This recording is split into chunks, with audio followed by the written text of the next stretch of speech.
Welcome to episode 128 of the Lone Hockey Podcast. For today, we're going to be talking about some standouts between Ottawa and Toronto from last night. And surprisingly, Ottawa came away with 3-0 win. First time in a few years that Toronto was shut out at home.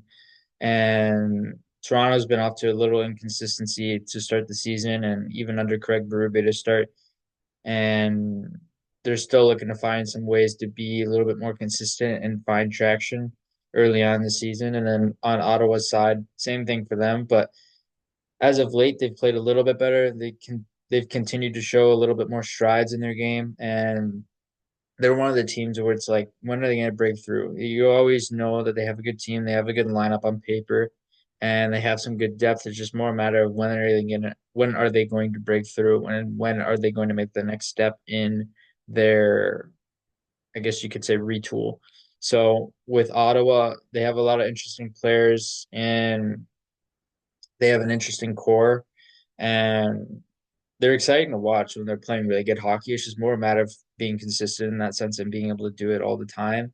And so some players that stood out, I thought Artem Zub had a really good game for Ottawa, and he stands out more as a defensive style defenseman, a shutdown style player where he brings some offense on occasion, but not necessarily all the time. And with Zub, he's a guy that stands out more in transition defense scenarios, being able to shut plays down, being able to stifle plays against, and being a guy who can be annoying to play against with his stick work and his ability to defend rushes and defend entries and also defend in zone defensively. So Zub had a good game. He had a multi-point game, 2 assists and 2 shots. So he looked good offensively this game, and he was one of the brighter spots on the G core for Ottawa.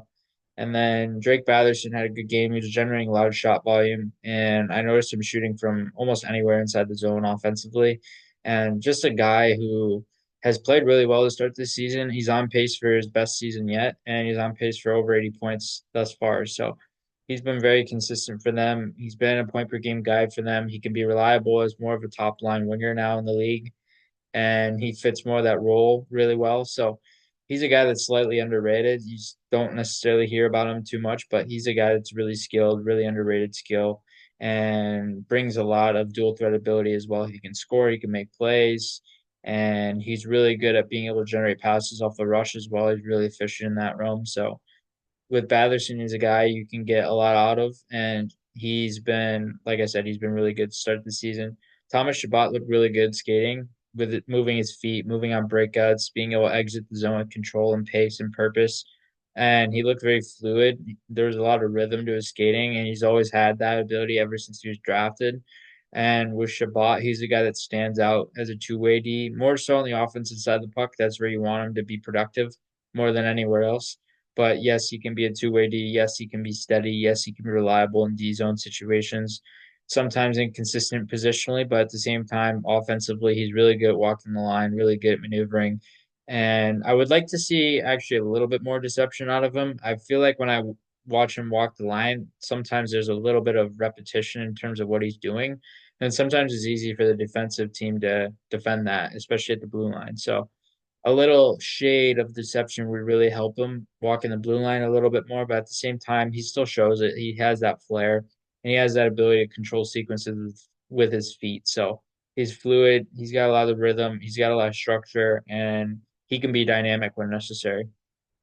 And Claude Giroux, final year of his contract, and I would imagine he's going to stay with Ottawa. He's been one of their most productive players ever since joined the team the last few years, and just a guy who, on leadership alone, he would have been very valuable for this team. But he's brought both leadership and he's brought production to Ottawa, and he's brought it consistently. So with him, there's probably going to be another deal in store in sometime in the near future, I would imagine.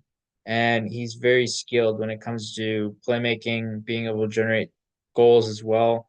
More so on the playmaking side of the puck is where I notice him. And the flash and the flair, he still has it. Even at this age, he's around 35, 36, I believe, somewhere around there. And he still shows that playmaking flair that he had 10 years ago. And it's really, really amazing to watch because he still plays like he's in his younger 20s. So he's still productive and he's still consistent, and you're getting the same Claude Giroux year in, year out, which is a rarity, especially past 35 years old. Josh Norris looked good. He had one of the goals for Ottawa in this game, one of three, and looked good as a playmaker, looked good as a passer. He struggled with injuries and he's looking to maintain his health now, but he looked good and he's firing on all cylinders when he's healthy, and that's what they need him to be. They need him to be a first line center. They need him to be productive all the time. They need him to be a guy that can shut down other teams' top lines. Just a guy that can be an all around presence for Ottawa and be able to play a big role for them as well. Tim Stützle had a really good game as well and always seems to stand out, especially against Toronto, the Battle of Ontario. And Stützle's a guy, he just actually took a puck off the face. I don't know if anybody saw it, but his eye was like blown up. Anyway, but with Stützle, he played really good, even considering the fact that he had that eye issue. And I was really impressed by that because sometimes that could be a little bit difficult. You don't even know if players can see out of their eyes sometimes when things like that happen because he got hit with the puck right in his eye.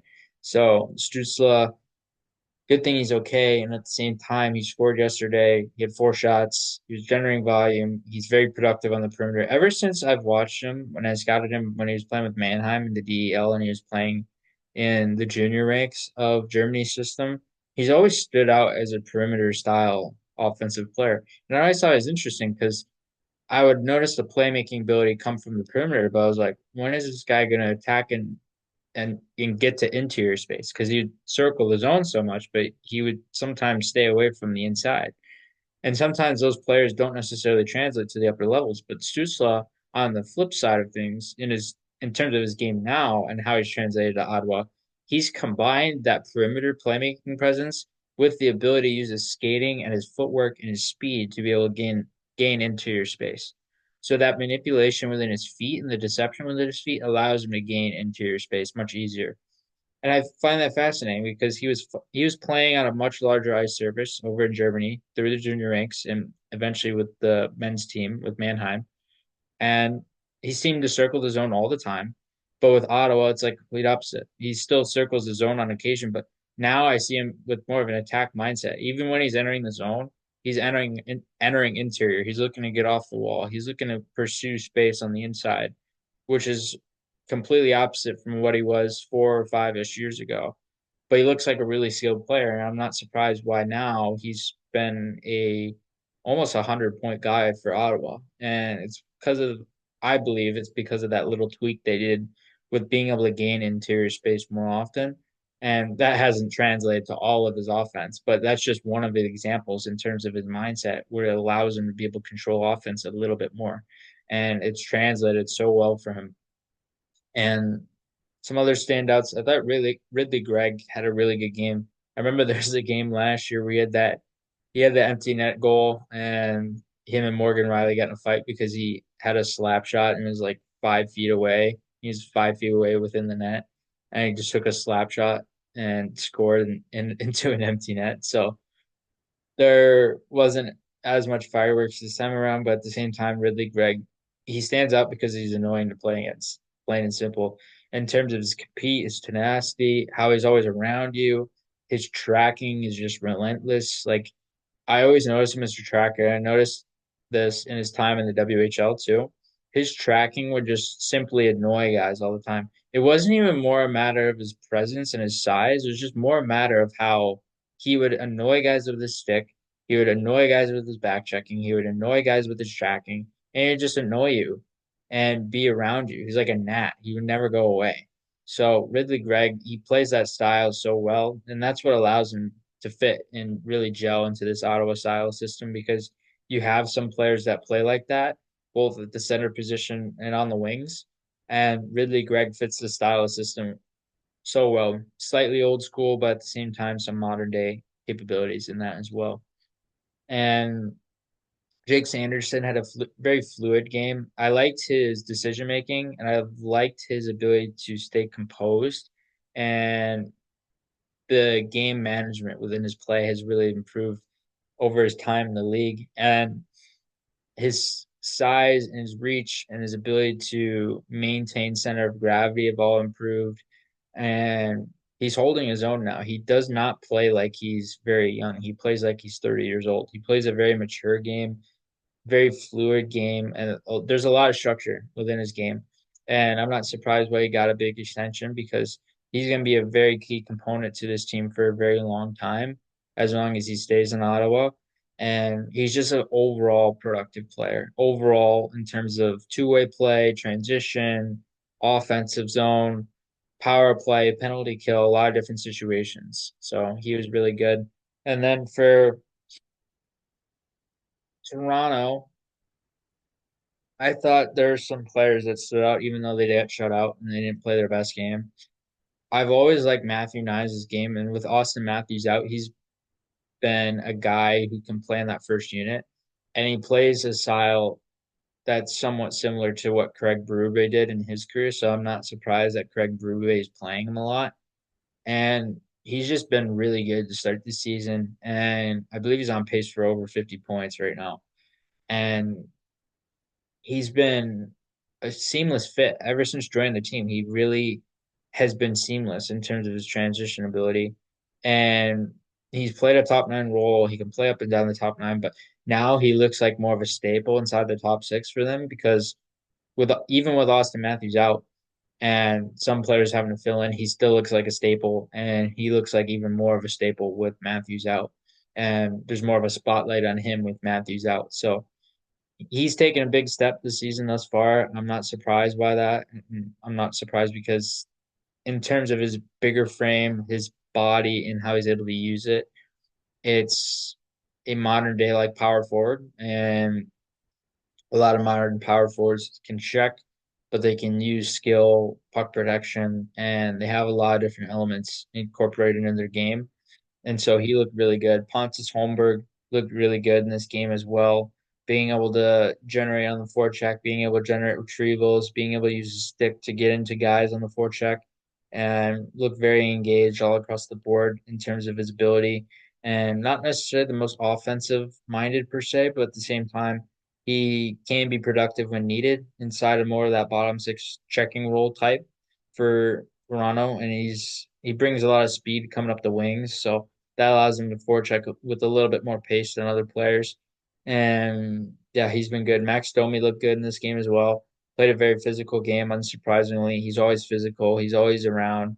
And even though he's smaller, he's not afraid of anybody. He's not afraid to get into somebody else.